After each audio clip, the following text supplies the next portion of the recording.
Κύριε Ρουσομάνη, μια πολύ κοπιαστική χρονιά, μια χρονιά η οποία φτάνει και έχει ένα αίσιο τέλος. Νομίζω ότι σας χαροποιεί το γεγονός αυτό, καθώς αυτός ήταν και ο στόχος της ομάδας, πιστεύω.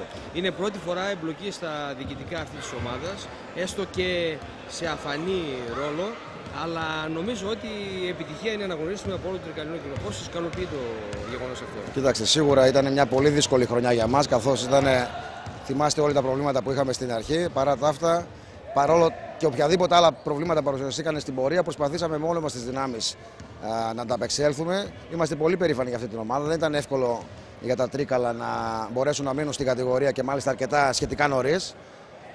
Ελπίζουμε τη καινούργια χρονιά να πάνε όλα καλύτερα. Φυσικά οφείλουμε ένα πολύ μεγάλο ευχαριστώ στην πόλη που αγκάλιασε το μπάσκετ, στον προπονητή μας, ο οποίος πραγματικά ανταπεξήλθε σε όλα αυτά που περιμέναμε από αυτό. Να ήταν ό,τι καλύτερο για την πόλη των Τρικάλων το να μπορέσει να έρθει ο κύριος Κώστας Φλεβαράκης εδώ.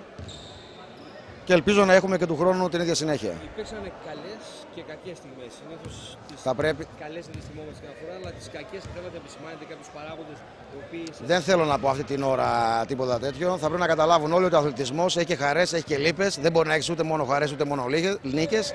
Θα κάνεις και σωστά πράγματα, θα κάνεις και λάθη. Όποιος πιστεύει ότι μπορούν όλα αυτά να γίνουν εύκολα, δεν είναι εύκολο. Θα πρέπει όλοι να καταλάβουν ότι είμαστε 20 διαφορετικοί χαρακτήρες, 20 διαφορετικά άτομα οι οποίοι προσπαθούμε για το κοινό σκοπό. Και το θέτετε έτσι, να πάμε στις χαρές λοιπόν. Μια χαρά νομίζω την έδωσε ο κόσμος με την παρουσία του, αν σας ικανοποιεί το γεγονός αυτό. Και από την άλλη, βέβαια, η παρουσία αγωνιστική των παιδιών. Έτσι, σίγουρο είναι αυτό, ότι δεν μπορούμε να μην λέμε ότι δεν είναι επιτυχία, ότι η ομάδα αυτή που στην ουσία δημιουργήθηκε στα μέσα του Σεπτεμβρίου μπόρεσε να μείνει άνετα στην κατηγορία.